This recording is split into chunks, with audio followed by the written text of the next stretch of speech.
साथियों, हमने इससे पिछले वाले 2 वीडियो में बात किया था कि ब्रह्मांड की उत्पत्ति कैसे हुआ, जिसको हमने बिग बैंग थ्योरी के माध्यम से समझाया। उसके बाद उसी को अगले प्रोसेस में यानी सेकंड वीडियो में हमने बताया कि एक तारे की निर्माण कैसे होता है और उसकी मृत्यु कैसे होती है। उसको हमने यहाँ पर लाके छोड़ा था कि तारे की मृत्यु यानी उसका मृत्यु होने के बाद हमें क्या मिलता है और उसके बाद क्या होता है, उसको हम इस वीडियो में समझने की कोशिश करेंगे। अगर आप किसी भी कॉम्पिटेटिव एग्जाम के लिए तैयारी कर रहे हो या किसी बोर्ड का एग्जाम 10th 12th या ग्रेजुएशन किसी भी बोर्ड का एग्जाम दे रहे हो और आपका सब्जेक्ट ज्योग्राफी है, तो फिर ये आप वीडियो आपके लिए ही है। हम इस वीडियो में बेसिकली बात करेंगे कि एक ग्रह का निर्माण कैसे होता है और ग्रह के निर्माण में हम मुख्य ग्रह हमारे लिए क्या है, अर्थ। तो अर्थ को हम समझेंगे क्योंकि ज्योग्राफी में हमें अर्थ ही पढ़ना पड़ता है और हम अर्थ पे रहते हैं, इसलिए हमें अर्थ पढ़ना पड़ता है। तो जब हम अर्थ के निर्माण की प्रोसेस समझ लेंगे तो उसके बाद हमें बाकी के ग्रह कैसे बने वो सारे समझ में आ जाएगा, क्योंकि सारे ग्रह लगभग एक ही प्रोसेस से बना हुआ है। तो हमने इससे पिछले वाले वीडियो में जो फॉर्मेशन ऑफ स्टार है उसमें हमने बताया था कि एक तारे की मृत्यु होती है और मृत्यु होने के बाद मान लो ये एक तारा है, तो इस तारे की मृत्यु होने के बाद हमें क्या मिलता है, ये उस वाले वीडियो में हमने अच्छे से विस्तार से बताया है। उसको आप देखकर फिर इस वीडियो में आइए। तो यहाँ पे क्या होता है कि जब एक तारे का विस्फोट होता है, ब्लास्ट हो जाता है, कैसे होता है ये भी उस वाले वीडियो में बताया हुआ है। जब ब्लास्ट होता है तो हमें हैवी एलिमेंट मिलता है, heavy element gas, helium gas मिलता है, हैवी एलिमेंट मिलता है, हाइड्रोजन हीलियम वगैरह मिलता है। और इसके केंद्र में अधिक पदार्थ अभी भी बने रहते हैं। तो एक इससे छोटा यानी एक तारा मान लो इतना बड़ा है, तो इसमें विस्फोट होगा तो बहुत सारे पदार्थ बाहर निकल जाएंगे और कुछ पदार्थ अभी भी बीच में रहेंगे एक छोटा सा। और बाहर की जो पदार्थ बिखर गया, ये पदार्थ अभी भी इस पिंड का विस्फोट हुआ, इस पिंड में अभी भी ये परिक्रमा करने लग जाएगा, क्योंकि इस पिंड में अभी भी गुरुत्वाकर्षण बल है। तो इस बीच में जो पिंड बना सा है, इसलिए बाहर की पदार्थ इसके चारों तरफ परिक्रमा करने लग जाएगा। तो पदार्थ बचा हुआ है बाहर, वो पदार्थ आखिर क्या होगा। तो जब हमने बिग बैंग थ्योरी में समझाया था कि पदार्थ का संकुचन होता है, जब बिग बैंग थ्योरी में जो हमने प्रिमोर्डियल एटम का विस्फोट हमने बताया और विस्फोट के बाद जो धूल कण बाहर निकले वो धूल कण नेबुला में क्या हुआ, संकुचन होगा। वही प्रोसेस यहाँ भी काम करता है कि जो पदार्थ बाहर निकल गया था।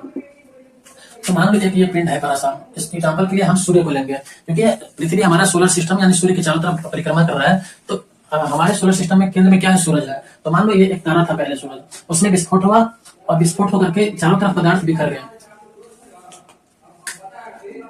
चारों तरफ क्या हुआ, पदार्थ बिखर गया। और बीच में जो तारा विस्फोट हुआ था वो तारा का जो अधिकांश भाग अभी भी केंद्र में बना हुआ था, तो बीच में अभी भी एक केंद्र है, केंद्र में एक पिंड है, उसके चारों तरफ बिखरा हुआ पदार्थ विस्फोट होने के बाद जो पदार्थ मिला वो पदार्थ अभी चारों तरफ परिक्रमा कर रहा है ग्रेविटी फोर्स के कारण। तो ये पदार्थ जो चारों तरफ निकल गया, ये पदार्थ में क्या होगा, अगेन ये पदार्थ में संकुचन होने लगेगा, जैसे बिग बैंग थ्योरी में हुआ था। तो इसमें संकुचन होने लगेगा। तो ये जो आप पिंड देख रहे हो ये सूरज है, अभी सूरज कंप्लीट सूरज नहीं है। ये निर्माण होने की प्रोसेस के समय मान लो ये सूरज था, तो इसमें और इसके चारों तरफ जो पिंड था, तो ये पिंड जो आप बाहर देख रहे हो बिखर रहा हुआ, ये मात्र 2%। एक तारे की मृत्यु होता है, विस्फोट होता है, विस्फोट से जो पदार्थ बाहर निकला वो पदार्थ मात्र 2%। और जो पदार्थ अभी भी केंद्र में रह गया वो कितना, 98%। इसका मतलब आज का सोलर सिस्टम में जो सूरज है वो सूरज 98% पदार्थ का बना हुआ है और मात्र 2% से आज के 8 ग्रह और क्षुद्र ग्रह मिलकर मात्र 2% है। तो आप सोच सकते हो कि एक सोलर सिस्टम में सूर्य कितना बड़ा है। इसलिए हमें सूरज इतना बड़ा दिखाई पड़ता है, क्योंकि वहाँ 98% मटेरियल केवल सूरज में है, 2% में पूरा सोलर सिस्टम। तो ये जो 2% मटेरियल था, इस 2% में मटेरियल में फिर से अगेन संकुचन होता है, संकुचन होने लगता है। तो संकुचन होने के बाद मान लो ये सूरज है तारा, तो संकुचन होने के बाद इसमें पदार्थ में संकुचन होगा, बिखरा हुआ पदार्थ में। तो संकुचन होकर जो नजदीक पदार्थ है संकुचन होकर छोटे छोटे क्या करेगा, पिंड बनाना शुरू करेगा।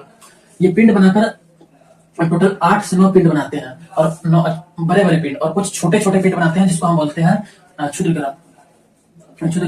तो 4 पृथ्वी यानी बुध मंगल पृथ्वी बुध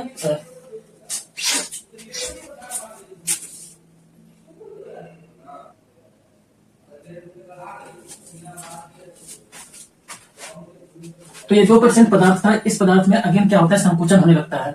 ये पहली प्रक्रिया होती है एक ग्रह के निर्माण यानी प्लेनेट के निर्माण की पहली प्रक्रिया होती है कोहेशन या एक्रेशन, यानी इसमें संकुचन होने लगता है, संघनन होने लगता है। जो पदार्थ बाहर में बिखरा होता है, संघनन इसलिए होता है क्योंकि पदार्थ जितने भी पदार्थ है, जो कि जितनी भी वस्तु है, जैसे ये मार्कर का भी अपना एक ग्रेविटी फोर्स होता है इसके अंदर, लेकिन ये इतना छोटा है, इतना इसका ग्रेविटेशनल फोर्स इतना कमजोर है, किसी भी पदार्थ को अट्रैक्ट नहीं कर पाता है। लेकिन वही पृथ्वी इतनी आकार में इतनी बड़ी है, ताकि इतनी बड़ी है जो जिसके अंदर इतना ज्यादा स्ट्रॉन्ग ग्रेविटी फोर्स है, जो हम मानव या फिर कोई भी सामान को वो अपनी ओर आकर्षित करके रखता है, जैसे चंद्रमा ग्रेविटी के कारण है।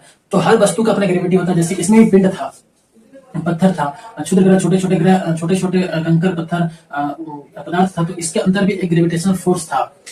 ये ग्रेविटेशनल फोर्स आपस में क्या होता है, संकुचित होने लगता है और संकुचित होकर के 8 से 8 से 9 एक बड़े बड़े पिंड बनाने लगते हैं और अनेक मात्रा में, हजारों लाखों की मात्रा में क्या होते हैं, छोटे छोटे पिंड बनाते हैं। तो ये 8 या 9 पिंड बनता है। 9 था लेकिन एक अभी उसको ग्रह की कैटेगरी में नहीं रखा जाता, अभी 8 ग्रह है। तो उस 8 में से हम एक को समझेंगे पृथ्वी को, जिसमें 4 है बुध शुक्र पृथ्वी और मंगल, और इसके बीच में क्या है, एक क्षुद्र ग्रह का एक पट्टी है जिसमें क्षुद्र ग्रह परिक्रमा करता है सूरज का। तो ये 8 ग्रह आंतरिक ग्रह कहलाता है, और उसके बाद बुध शुक्र पृथ्वी मंगल आंतरिक ग्रह कहलाता है, और बृहस्पति शनि अरुण वरुण बाह्य ग्रह कहलाता है। और उसके बीच में क्या है, एक क्षुद्र ग्रह की पट्टी, इसमें हजारों लाखों की मात्रा में पिंड परिक्रमा करता है। तो इसमें से एक हमारा ग्रह पृथ्वी, इस पृथ्वी को हम समझेंगे। तो हमने अभी तक समझा कि पृथ्वी कैसे बना, पहली प्रक्रिया में डी गैसिंग, सॉरी एक्रीशन यानी कोहेशन। तो ये पृथ्वी अभी संकुचन के माध्यम से एक बड़ा पिंड बनके तैयार हो चुका है। लेकिन ये पिंड जब संकुचन होगा तो इसमें क्या प्रभाव पड़ेगा, इस पिंड में संकुचन होने से आकार में वृद्धि होता है, और आकार में वृद्धि होने से इसके तापमान में वृद्धि होगा। और दूसरा, जैसे इसके आकार में वृद्धि हुआ तो ग्रेविटेशनल फोर्स भी इसका बढ़ने लगेगा, ग्रेविटी भी इसका बढ़ने लगेगा। हर पिंड का अपना ग्रेविटेशनल फोर्स होता है, इसका भी जैसे आकार बढ़ा ग्रेविटेशनल फोर्स इसका स्ट्रॉन्ग हो जाएगा। और तीसरा, तापमान बढ़ने लगा, और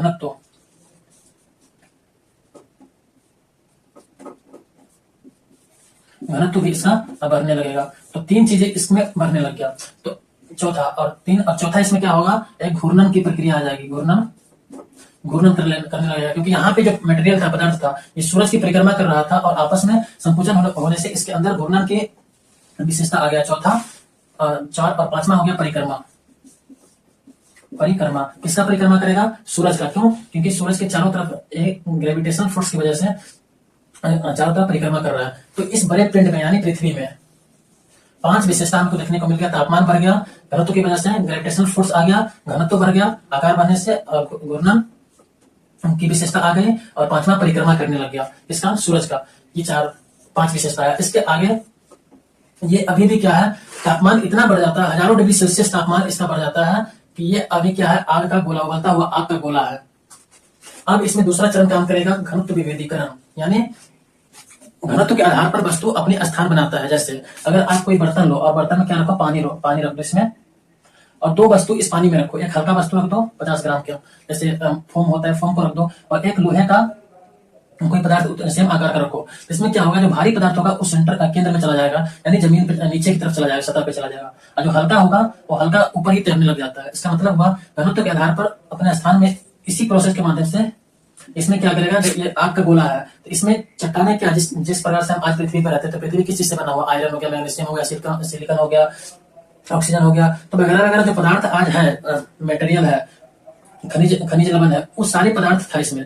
तो सभी का घनत्व अलग अलग होता है। जैसे आयरन का घनत्व एल्यूमिनियम का बिल्कुल अलग होता है, एल्यूमिनियम हल्का होता है, आयरन भारी होता है। तो इस प्रकार से पदार्थ के जो घनत्व में जो अंतर था, उस घनत्व के आधार पर इसमें संरचना बनना शुरू हो गया। ये दूसरी स्टेप में इसी को बोलता है डिफरेंशिएशन। यानी अगर कोई पदार्थ यहाँ पे आयरन है, तो आयरन हल्की होती है, और अगर यहाँ पे एल्यूमिनियम है या कोई गैस है, और यहाँ पे मैग्नीशियम, भारी पदार्थ सतह पर और हल्की पदार्थ अगर केंद्र में है, तो क्या करेगा, भारी पदार्थ अंदर में आएगा और हल्की पदार्थ बाहर जाना शुरू हो जाएगा। यही संरचना, इसी प्रोसेस के माध्यम से हमें आज पृथ्वी को जो देखने को मिलता है, हमें 3 लेयर पृथ्वी में देखने को मिलता है। पहले सबसे अंदर कोर, फिर मेंटल, और फिर क्रस्ट। क्रस्ट की जो विशेषता है, क्रस्ट का जो पदार्थ है वो बाकी दोनों लेयर की तुलना में हल्का है, और जो कोर का पदार्थ है वो बाकी ऊपर के दोनों लेयर से हल्का भारी पदार्थ है, घनत्व अधिक है। इसीलिए इसका घनत्व 11, 10, 10.5, 11 के आसपास आता है। इसका मात्र 2 या 2.5 या 3 के आसपास इसका घनत्व रहता है। तो घनत्व के आधार पर इसमें क्या हुआ, विभेदीकरण होना शुरू हो गया, और एक आंतरिक एक संरचना, व्यवस्थित संरचना का निर्माण हुआ, जो 3 लेयर में हमें आज देखने को मिलता है। इस संरचना को हम एक अलग वीडियो में विस्तार से समझाएंगे, क्या है ये संरचना, क्या विशेषता है इसकी। तो दूसरी चरण में हमें क्या होता है, घनत्व विभेदीकरण। घनत्व के आधार पर पृथ्वी में पदार्थ अपनी जगह बनाता है, और सतह पर हल्की पदार्थ और केंद्र में भारी पदार्थ आना शुरू हो जाता है। अभी भी केंद्र हमारा, अभी पृथ्वी क्या है, अभी सतह का निर्माण नहीं हुआ, अभी भी आग का उबलता हुआ एक पिंड है। अब इसके बाद ये दूसरा चरण होता है, सेकंड चरण को है घनत्व विभेदीकरण। अब इसके बाद आएगा तीसरा चरण, हमारा तीसरा चरण में आएगा गैसीय उत्सर्जन।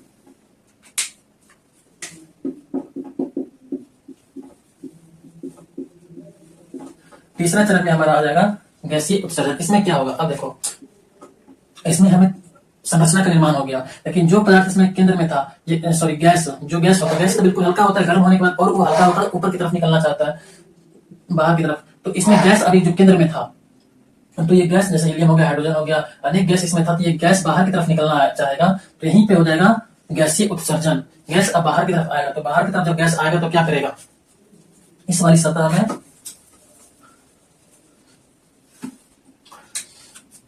जब दूसरी चरण में क्या होता है कि दूसरी चरण में जब घनत्व विभेदीकरण हो जाता है, तो अब धीरे धीरे क्या होगा, अब पृथ्वी की सतह थोड़ी सी ठंडा होना शुरू हो जाएगा। क्यों? क्योंकि अब इसका यहाँ पे आकार जो बढ़ना था वो आकार यहाँ पे बढ़ चुका है। जब खाना बना रहे होते हैं, तो जब हम नीचे से गैस ऑन रखते हैं, तो इसका मतलब उसे टेम्परेचर मिल रहा होता है, तो गर्म हो रहा होता है। लेकिन जब आप गैस को ऑफ कर देते हैं, बंद कर देते हैं, तो फिर उसको तापमान मिलना बंद हो जाता है। जब तापमान मिलना बंद हो गया, इसका मतलब हुआ कि अब वो धीरे धीरे ठंडा होना शुरू होगा।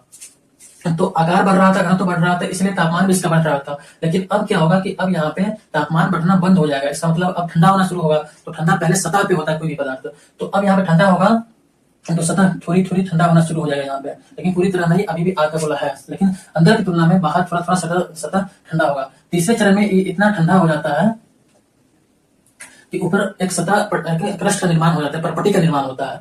गर्म तो रहता है लेकिन ठोस हो जाता है तुलनात्मक रूप से इसकी तुलना में यहाँ पे थोड़ा सा ठोस हो जाता है। जैसे दूध गर्म करते हैं और उसको उतार दो, बंद कर दो गैस को, फिर क्या होगा, ऊपर में एक मलाई की परत जम जाता है। तो उसी प्रकार से यहाँ पृथ्वी पर ऊपर में एक ठोस सतह जम जाता है, यानी सतह ठोस हो जाता है। और जब फिर से अगेन हम उसको गैस पे रखते हैं दूध को, तो क्या होता है, जब दूध खौलने लगता है तो अंदर से क्या होगा, गैस निकलेगा। तो गैस निकलेगा तो ऊपर की परत को क्या करता है, तोड़कर फिर बाहर निकलता है। तो उसी प्रकार इसमें अंदर में जो गैस कैद हो चुका था, तो वो गैस जब बाहर निकलना शुरू होगा, तो बाहर जब निकलेगा तो इस सतह को वो क्या करेगा, तोड़ कर निकलेगा, इस सतह को तोड़ेगा। तो यहाँ पर से कुछ ज्वालामुखी घटना होना शुरू होगा, ज्वालामुखी घटना। तो अभी ज्वालामुखी घटना होगा तो इसमें से क्या निकलेगा, गैस बाहर निकलना शुरू होगा, गैस बाहर निकलना शुरू होगा। और दूसरा, जब पृथ्वी ये पूरे के पूरे सोलर सिस्टम अभी बन ही रहा था, बन ही रहा है, तो इसमें क्षुद्र ग्रह भी हजारों की संख्या में घूम रहे हैं सूरज की चारों तरफ। अभी व्यवस्थित, आज जो हम व्यवस्थित देख रहे हैं मंगल, व्यवस्थित देख रहे हैं मंगल और बृहस्पति के बीच में, उस समय उतना व्यवस्थित नहीं था, बिखरे हुआ था। तो अभी हजारों की संख्या में इस पर क्या होगा, उल्का पिंड का बारिश होगा, उल्का पिंड का बारिश हो रहा है, गैसीय उत्सर्जन हो रहा है, तो आग का गोला बना हुआ है। तो यहाँ पे गैस निकलेगा, यहाँ पे कुछ बादल का निर्माण होगा। क्यों? क्योंकि उल्का पिंड में हमें उल्का पिंड से नमक, खनिज, बर्फ, जल का स्रोत हमें उल्का पिंड से मिलता जा रहा है। और उल्का पिंड से जल का स्रोत मिलेगा तो यहाँ से भाप बनकर बादल बनेंगे, और बादल बनकर क्या होगा, जैसे आज बारिश हो रहा है तो बादल बनकर फिर यहाँ बारिश होना शुरू होगा। जब बारिश होगा तो अब क्या होगा, सतह ठंडा होकर के सतह ठोस बना हुआ है, इसमें पानी भरना शुरू होगा, और पानी भरेगा, फिर पानी भाप बन के ऊपर जाएगा, फिर बादल होगा, बादल बनेगा और फिर बारिश करेगा। तो अब यहाँ पे क्या होगा, बारिश होने के बाद एक पृथ्वी पर चारों तरफ से क्या होगा, पानी से ये भर जाएगा। एक जल पूरी तरह से जल से जलमग्न पृथ्वी का निर्माण यहाँ पे हमें देखने को मिलता है लास्ट चरण में, गैसीय उत्सर्जन के बाद। तीसरा चरण गैसीय उत्सर्जन, इसके बाद हमें एक जल से घिरा हुआ एक जलीय पृथ्वी देखने को मिलता है, जिसमें कोई सतह नहीं होता है, पूरी तरह पृथ्वी जल से भरा हुआ है। अब जल से भरा हुआ है तो अब आगे की प्रोसेस में इसमें से फिर से ज्वालामुखी होगा, ज्वालामुखी क्रिया जो आज हमें देखने को मिलता है। और ज्वालामुखी के माध्यम से फिर यहाँ से हमें महाद्वीप, महासागर और बाकी के पर्वत, पठार, मैदान जो आज हमें देखने को मिलता है, वो सारी चीजें अब इसके बाद वाली। अब चूंकि जल है तो आपने सुना होगा कि जीवन का विकास पहले पृथ्वी पे जल के अंदर ही हुआ था। तो अब यहाँ पे हमें जल के अंदर रहने वाले कुछ जीवों का विकास होगा। ऐसे जीव का विकास होगा जो ऑक्सीजन को उत्सर्जन करने वाले जीव होते हैं, छोटे छोटे कीड़े मकोड़े, यहाँ पे जल के अंदर विकास होगा, उसका विकास होगा, और वो धीरे धीरे क्या करेगा, खनिजों के साथ रिएक्शन करके और फिर वो ऑक्सीजन का निर्माण करेगा। तो अब हम यहाँ से जल के बाद अभी हमें स्थल मिल गया, सतह मिल गया, लेकिन सतह अभी जल से घिरा हुआ है। तो सतह तो हमारे पास नहीं रहा, क्योंकि तो जल में डूब गया है। तो हमें एक जलमंडल मिल जाता है यहाँ पे, जलमंडल।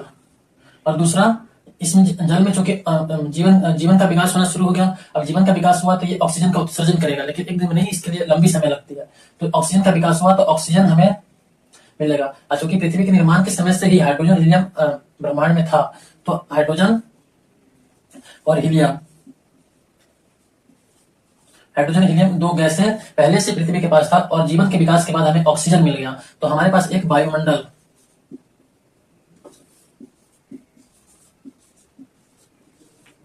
जलमंडल, दो तो मिल गया। अब तीसरा हमें मिलने वाला है स्थल मंडल, जल मंडल मिल गया, वायुमंडल मिल गया, तीसरा हमें मिलेगा स्थल मंडल, जो अब इसके बाद वॉल्केनिक प्रक्रिया के माध्यम से अब इस सतह में वॉल्केनिक प्रक्रिया होगा, प्रोसेस होगा, और उसके बाद हमें स्थल मंडल मिलेगा। तो हम नेक्स्ट वीडियो में उसको क्लियर करेंगे कि स्थल मंडल अब कैसे बना। लेकिन जो वायुमंडल अभी बना हुआ ये वायुमंडल आज नहीं है, इसमें बहुत सारी चीजें, बहुत सारी गैसेस परिवर्तित हो चुका है मानव क्रियाओं की वजह से। वायुमंडल पूरी तरह बदल चुका है। पहले इसमें केवल हाइड्रोजन और हीलियम था। जीवन के विकास के बाद इसमें ऑक्सीजन का मिश्रण हुआ, और आज के समय में कई सारे अनेक गैसेस हमारे वायुमंडल में उपस्थित है, जो कि पृथ्वी के निर्माण के बाद धीरे धीरे वायुमंडल का निर्माण हुआ। उसको हम वायुमंडल वाले सेशन में अलग से लेंगे। तो अब नेक्स्ट वीडियो में हम बात करेंगे कि इसके बाद स्थल मंडल का निर्माण कैसे हुआ।